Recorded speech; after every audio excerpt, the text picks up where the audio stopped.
Last व्हिडिओमध्ये मी बोलली होती की मी कुणालच्या लग्नासाठी जाणार आहे आणि कुणालच्या लग्नाची सिरीज आता स्टार्ट होतीये. तर बँगलोरपासनं ते लग्न घरी जाईपर्यंतचा हा जो काही प्रवास आहे तर ती जर्नी मी या व्हिडिओमध्ये शेअर केलेली आहे. कसं आम्ही बँगलोरमधनं निघालो आणि लग्न घरी पोहोचलो हे सर्व मी या व्हिडिओमध्ये डिटेल तुम्हाला सांगणार आहे. तर आता सध्या तरी आम्ही बँगलोरमधनं निघालोय आणि डायरेक्ट 3 वाजताची जी काही बस होती आमची ट्रॅव्हल्स VRL त्यामध्ये बसून आमचा तिघांचाच हा प्रवास स्टार्ट झालेला आहे. रिऊ, ईशान आणि मी. कारण की ह्यांची तर सुट्टी नव्हती. मग आमचं तिघांचं जाण्याचं कन्फर्म झालं. दुपारची वेळ होती आणि रिऊ खूप कंटाळा होता दिवसभर, म्हणजे सकाळी उठल्यापासून त्याचं खेळणं सुरू होतं, त्याच्यामुळे तो तर झोपला होता आत्ता.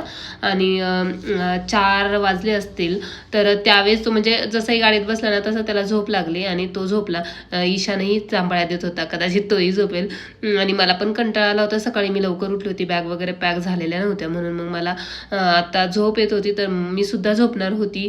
फर्स्ट टाइम तर आम्ही बँगलोर टू पुणे हा प्रवास करणार होतो आणि त्यानंतरनं लग्नघरी जाणार होतो. आता 6:30ला इव्हिनिंगच्या वेळी एका ठिकाणी बस थांबली होती की टी ब्रेकसाठी.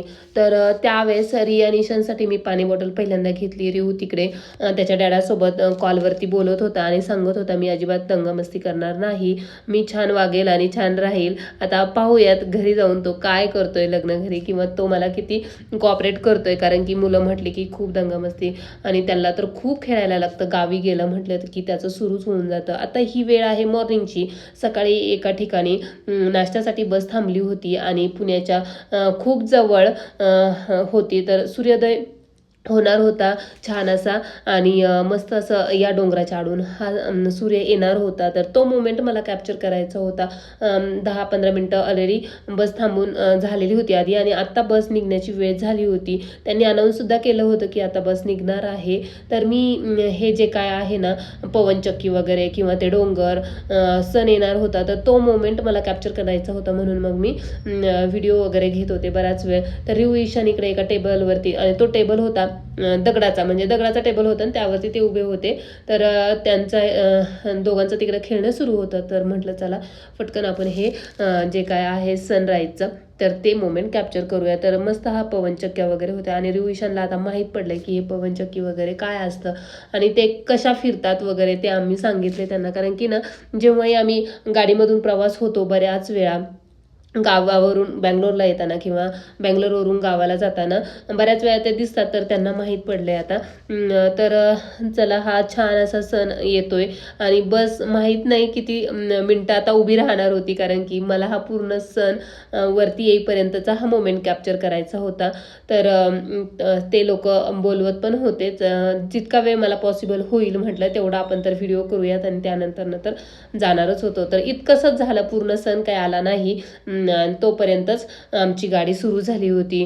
तर आम्ही जाणार होतो बँगलोरवरनं एका फ्रेंडच्या घरी आणि तिथे आम्ही कशासाठी जाणार आहोत काय हे तुम्हाला पुढे पाहायला भेटेलच. तर असंच व्हिडिओला कनेक्ट राहा. आणि बऱ्याच म्हणजे ना गावाकडं आलं म्हटलं की जे काय असतं ना शेती वगैरे हे सर्व काही पाहून ना खूप छान वाटतं. म्हणजे शेतात जायला खरं तर आवडतं, काम करायलाही आवडतं, पण सवय नसल्यामुळे इतक्या त्या गोष्टी होत नाही. गावाकडचे लोक जितकी कामं करतात तितकं आम्हाला नाही होत पॉसिबल. जसंही सुट्ट्यांमध्ये वगैरे येतो त्यावेळेस थोडंफार म्हणजे 1 महिना 1.5 महिना थांबतो, तर थोडीफार सवय होत जाते आणि परत जाण्याची रिटर्न बँगलोरला येण्याची वेळ होऊन जाते असं काहीचं. तर पुण्याच्या अगदीच जवळजवळ आम्ही आलेलो होतो आणि रिऊ, ईशान एकदम आतुर होते. रिऊला आणि ईशानला म्हणजे माहीत होतं की मला आपल्याला आता एका छोट्या बेबीच्या घरी जायचं आहे. तरीसुद्धा रियांचं मध्ये मध्ये होतं की नाही मम्मा आपण मावशीच्या घरी जाऊयात. मावशी म्हणजे माझी बहीण. रियानला तिकडे खेळायला जायला आवडतं आणि त्याच्या काकासोबत पण थोडंसं त्यांची मस्ती चालते, थोडा मारबीर खाऊन येतो, तर त्याला खूप आवडतं ते. म्हणजे त्याचं ते स्ट्रिक्ट आहे ना तिथलं ते वातावरण. माहीत नाही का, पण रियानला त्या गोष्टी आवडतात. थोडंसं चेंज आणि एकदम सायलेंट बॉय होऊन जातो तिथं जाऊन.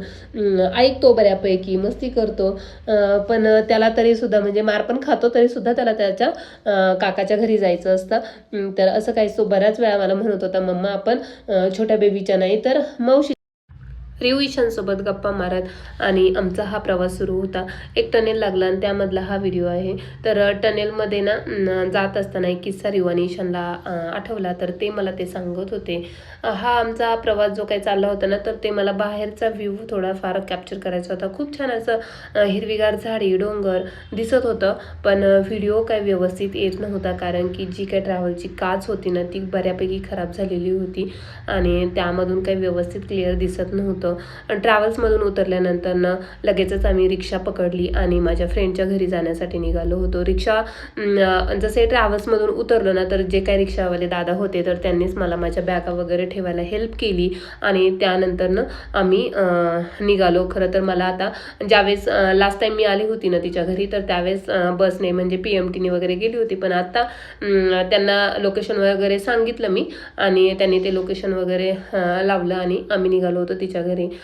जो काही शॉर्टकट असेल तर त्या शॉर्टकटने त्यांनी आम्हाला नेलं. मला तर रस्ता वगैरे पूर्ण वेगळाच वाटत होता, असं वाटत होतं की कुठून चाललोय काय माहीत नाही, पण होप सो हे बरोबर नेतील असं काहीच. तर तिच्या घरी पोहोचलो आणि आज होता तिच्या मुलीचा बड्डे. आता तिचा फर्स्ट बड्डे होता, म्हणून खास मी या बड्डेसाठी आली होती. मला 1 दिवसाचा वेळ होता, लग्न अजून पुढे होतं आणि जसंही लग्नाचे फंक्शन सुरू होतील तोपर्यंत तर मी तिथे पोहोचून जाते असं काहीच होतं, पण 1 दिवस माझ्याकडे होता आणि त्याच दिवशी नेमका तिचा बड्डे होता, तर थोडंसं आमचं मॅनेज होत होतं. थोडीशी धावपळ होईल, पण मलाही असं वाटलं की नाही यार, मला त्या बड्डेला गेलंच पाहिजे, किंवा हा एक छान मोमेंट होता की मी जाऊ शकत होते, बड्डे अटेंड करू शकत होते, तर तो मला मिस करायचा नव्हता. तर मी त्या बड्डेसाठी गेले. जसंही आम्ही गेलो, फ्रेश झालो, जेवण वगैरे केलं आणि बड्डेच्या डेकोरेशनची तयारी आमची सुरू झाली होती. जे काही जेवण वगैरे होतं बड्डे पार्टीसाठीचं, तर ते त्यांनी बाहेर ऑर्डर केलं होतं, पण डेकोरेशन मात्र घरी करायचं होतं. हे जे काही डेकोरेशन आहे ना, तर ते मी माझ्या फ्रेंडने आणि तिच्या तिथल्या फ्रेंड्सने मिळून सर्वांनी मिळून केलेलं होतं. तर तुम्हालाही नक्की कसं वाटतं ते नक्की सांगा. ही साडी मी घातली होती ती माझ्या फ्रेंडची होती. मी ऑलरेडी माझी घातली होती, पण तिचीही छान दिसली म्हणून म्हटलं चला आपण हीच घालूयात, आणखीन छान वाटेल. तर तुम्ही पाठीमागे बॅकग्राऊंडला पाहू शकता, हे मस्त असं डेकोरेशन झालं होतं आणि तरी कमी होती ती लायटिंगची. तर असं वाटत होतं थोडंसं त्या बलूनच्या डेकोरेशनमध्ये लायटिंग असती ना तर आणखीनच छान वाटलं असतं, आणि शेवटी ती लायटिंगसुद्धा मिळाली आणि फायनल हा आमचा बड्डेचं डेकोरेशन जे होतं ना ते असं काहीसं होतं. सर्व काही सेटअप वगैरे झाला. बड्डेच्या टायमिंग जो होता तर तोही झाला होता. बऱ्यापैकी लोक आता यायला लागले होते. छोटे शॉर्ट व्हिडिओ म्हणा किंवा जे काय होतं ना तर ते फोटोशूट हे ते माझ्याकडेच होतं आणि मी ते काढत होती. छोटी मुलगी होती म्हटल्यावर तर ती 1 वर्षाचा फर्स्ट बड्डे तुम्ही तर रिलेट करू शकता की छोटे मुलं किती म्हणजे त्रास देतात म्हणा, किंवा एवढं कोऑपरेट करत नाही, त्यांनाही चिडचिडेपणा होतो, सगळे नवीन येतात, तर थोडंफार इकडं तिकडं होऊनच जातं. तर छान असे मी व्हिडिओ वगैरे काढत होते, फोटोही त्यांचे क्लिक करत होते आणि त्याच ह्या मोमेंट जे मी तुम्हाला दाखवते की अशा प्रकारे आम्ही बड्डेचं डेकोरेशन वगैरे केलं आणि नंतर छान छान फोटो व्हिडिओज वगैरे घेतले. जितकं त्या छोटीने आम्हाला कॉपरेट केलं ना तितकं तिच्यासोबत सुद्धा आमचे फोटो वगैरे झाले. रिऊ ईशानसोबत वगैरे फोटो काढले, माझ्या फ्रेंडसोबत फोटो काढले. बड्डेची नाईट आम्ही तिथंच थांबलो आणि दुसऱ्या दिवशी सकाळी आम्हाला जायचं होतं ते म्हणजे लग्न घरी. आता माझा तिथला पुण्यातला प्रवास संपला होता. जो काही 1 दिवसाचा वेळ होता माझ्याकडं तो मी तेथे पूर्णपणे घालवला, मैत्रिणींसोबत एन्जॉय केला.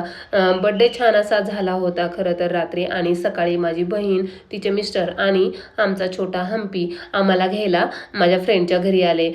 तिथून आम्ही माझ्या फ्रेंडला बाय करून निघालो होतो ते म्हणजे लग्नघरी. लग्नघरी जाण्याच्या अगोदर हा जो काही रोड होता ना आता तरी थोडासा छान आहे बऱ्यापैकी, पण याच्या आधी जो काही इंडस्ट्रियल एरिया लागला होता ना, इंडस्ट्रियल एरिया तुम्ही कुठेही जा खूप खराब असतो. त्याच्या गावी जात असताना पुणे जिल्ह्यातील पाबळ या गावात ही मस्तानीची समाधी आहे. तुम्ही पाहू शकता, ही आहे मस्तानीची समाधी. पेशवे बाजीराव यांच्या निधनानंतर तिने आत्महत्या केली होती, तर तो हा परिसर आहे. तिच्या राहत्या निवासस्थानीच तिने आत्महत्या केली होती. चौगुरुजी बाजूंनी ही समाधी आहे. म्हणजे जे काही तुम्ही पाहू शकता चारही साईडनी असे भिंती वगैरे बांधलेल्या आहेत, त्याच्या आतमध्ये ही समाधी आहे. तर असं काहीसं तेथे दृश्य होतं. बऱ्यापैकी म्हणजे ना तिथे थोडेसे गवत वगैरे उगवलेलं होतं, पण तरीही कंडिशन खूप छान होती. कलर वगैरे देऊन थोडंसं ते दुरुस्त केलेलं सुद्धा दिसत होतं. तर हे सगळं आम्ही पाहून घेतलं. छोटे-मोठे थोडेसे फोटोज वगैरे घेतले आणि नंतर ना आम्ही प्रवासासाठी निघालो होतो. ते म्हणजे पुढच्या आत्याच्या घरी जाण्याच्या. तर बऱ्याच वेळा मी जेव्हा कॉलेजला होती ना, तर त्यावेळेस मी आत्याच्या गावी यायची. तर हा काही तो रोड नव्हता. पण जो माझा रोड होता ना, जसं त्यांच्या गावातून माझी बस जायची, त्याच्यामुळं बऱ्याच वेळा मी आत्याच्या घरीही उतरायची, तिच्या घरी जायची. आणि आता ते दिवस आठवत होते, की मीही या ठिकाणी बऱ्याच वेळा येत होती आत्याच्या घरी म्हणजे. आणि जसं-जसं आम्ही गावी म्हणजे आत्याचं एकदम गावच आहे. तर जसे तिच्या घरी चाललो होतो, तर रोडने जे काही ट्रॅक्टर वगैरे होते ऊसाचे तेही दिसत होते. बैल वगैरे रिया निशांसाठी ना तर ह्या गोष्टी नवीनच होत्या. हम्पी तर गावाकडे म्हणजे पुण्यात राहत होतो, पण बऱ्यापैकी त्यांचं गावी येणं-जाणं असतं म्हणून त्याला हे काय ट्रॅक्टर म्हणा, असे ऊस वगैरे वाहतात, बैल वगैरे ते बऱ्यापैकी त्याला माहिती आहे. तसं ईशान आणि रियानला थोड्या या गोष्टी इतक्या माहिती नाही. म्हणजे माहिती आहेत, पण हे ट्रॅक्टर आता हे ऊस घेऊन वगैरे कसे चाललेत कारखान्यावरती वगैरे त्यांना इतकं नाही माहिती. पहिल्यांदाच त्यांनी असं काहीसं ट्रॅक्टरवरती ऊस घेऊन चाललेलं पाहिलं होतं. तर छान अशी शेती मस्त म्हणजे हे सगळं आम्ही एक्सप्लोर करत होतो. मला तर खूप आवडतं हे सर्व म्हणजे जे काय आहे ग्रीनरी वगैरे व्ह्यू कॅप्चर करायला. तर ते पाहत-पाहत आता आम्ही निघालो होतो आत्याकडं आणि रिया, निशान आणि हम्पी तिघेही गाडीमध्ये होते. पण काका आज गाडीमध्ये होते ड्राईव्ह करायला म्हणून गाडीमध्ये अगदी शांतता होती. जे काही काका बोलतील त्यांच्या प्रश्नाची उत्तरं ते देत पुणे टू आत्याचं गाव हा आमचा प्रवास आता संपत आलेला होता. फायनली आम्ही आत्याच्या गावात येऊन पोहोचलेलो होतो. जस्ट 5 मिनिटाच्या अंतरावर आता आत्याचं घर राहिलं होतं आणि त्यांच्या गावामधूनच जातानाचे हा व्हिडिओ आहे. तर त्यांचं हे गाव आहे. तर हा रोड माझा खूप परिचयाचा आहे. कारण की जेव्हा मी कॉलेजला होते ना, त्यावेळेस याच रोडवरनं आमचा प्रवास असायचा. जेव्हाही मी घरी जायची किंवा कॉलेजला जायची ना, तर त्यावेळेसचा तो हा रोड होता. आत्याच्या घरी पोहोचण्याच्या अगोदर बऱ्याच गोष्टी रिकॉल झाल्या, की आपण या रोडवरनं जायचो वगैरे. आत्याच्या घरी मी बऱ्याच वेळा उतरायचे. जेव्हा कधी वेळ वगैरे भेटेल त्यावेळेस आत्याच्या घरी सुद्धा जायचे.